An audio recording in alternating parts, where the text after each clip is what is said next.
Sylhet board 2020। তাহলে যাদের বই রয়েছে তোমরা যাদের গাইড রয়েছে তারা সিলেট বোর্ড 2020 সালের অঙ্কটাতে যাও। আমি অঙ্কটা করতেছি, যেহেতু আমাদের হোয়াইট বোর্ডটা আকারে ছোট, এখানে প্রশ্নটা আসলে লেখা যাবে না। তোমরা তো জানতেছো, বুঝতে পারতেছো উদ্দীপক এবং প্রশ্ন এ বোর্ডে জায়গা হবে না। তাহলে দেখো সিলেট বোর্ড 2020 সাল, সিলেট বোর্ড 2020 সালের প্রশ্নটা বলতেছে জনাব মামুন 5 বছরের জন্য 8 লক্ষ টাকা ব্যাংকে জমিয়ে রাখতে চায়। জনাব মামুন কি করবে? 5 বছরের জন্য তার 8 লক্ষ টাকা ব্যাংকে জমা রাখবে। এজন্য পদ্মা ব্যাংক তাকে বার্ষিক 8% হারে সুদ দিবে এবং তিস্তা ব্যাংক তাকে ত্রৈমাসিক চক্রবৃদ্ধিতে 7% হারে সুদ দিবে। তাহলে খেয়াল করো, জনাব মামুনের 8 লক্ষ টাকা রয়েছে, ওই 8 লক্ষ টাকা 5 বছরের জন্য ব্যাংকে জমা রাখবে। এখন ব্যাংকে যখন জমা রাখবে, ও দুইটা ব্যাংক চয়েস করছে, একটা হচ্ছে পদ্মা ব্যাংক আর একটা হচ্ছে তিস্তা ব্যাংক। তো পদ্মা ব্যাংকে রাখলে বার্ষিক 8% হারে ওকে লাভ দিবে এবং তিস্তা ব্যাংকে রাখলে ত্রৈমাসিক চক্রবৃদ্ধিতে 7% হারে লাভ দিবে।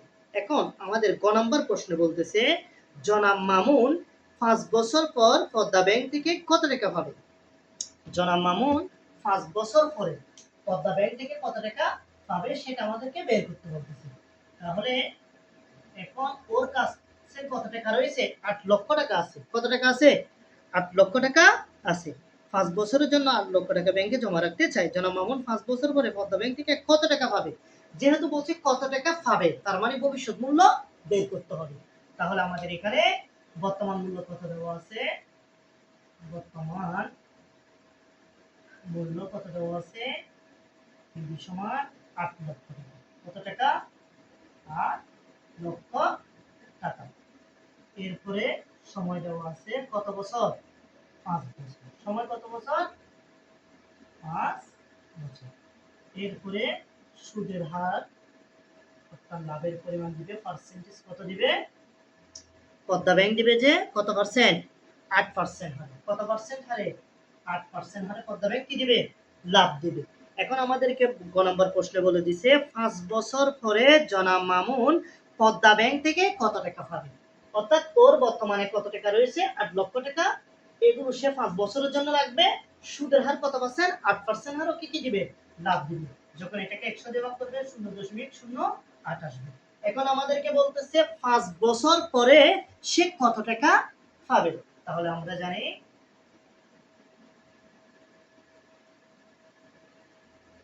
ভবিষ্যৎ মূল্য সমান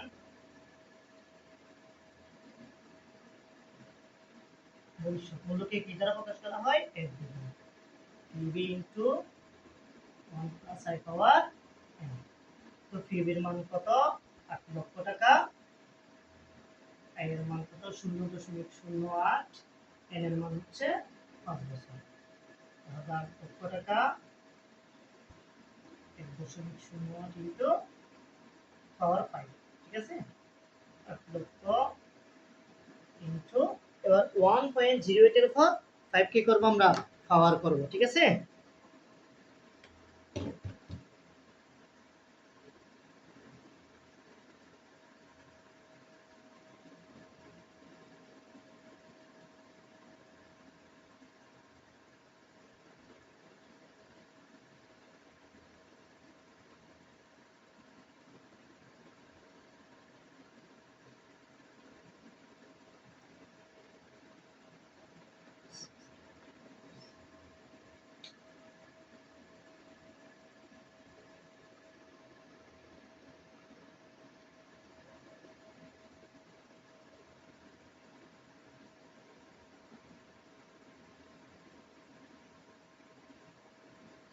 তাহলে আমরা যখন 1.08 এর উপর কি করব?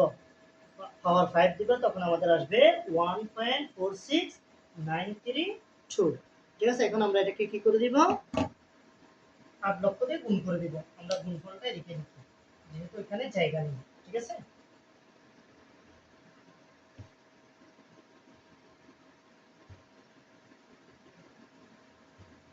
8 লক্ষ ইনটু 1.4693 কত আসে? 11,75,000 75,456 অর্থাৎ ও যদি জনাব মামুন যদি তার 8 লক্ষ টাকা 5 বছরের জন্য 8% সুদে ব্যাংকে জমা রাখে, কোন ব্যাংকে? পদ্মা ব্যাংকে জমা রাখে, তাহলে সে কত টাকা পাবে? 11,75,456 টাকা পাবে। তাহলে জনাব মামুন যদি কি 8 লক্ষ টাকা 5 বছরের জন্য 8% সুদে পদ্মা ব্যাংকে জমা রাখে, কোন ব্যাংকে? পদ্মা ব্যাংকে মাসিক সুদে জমা রাখে, ও কত টাকা পাবে? 11,75,456 টাকা। সবাই দ্রুত তুলে ফেলো।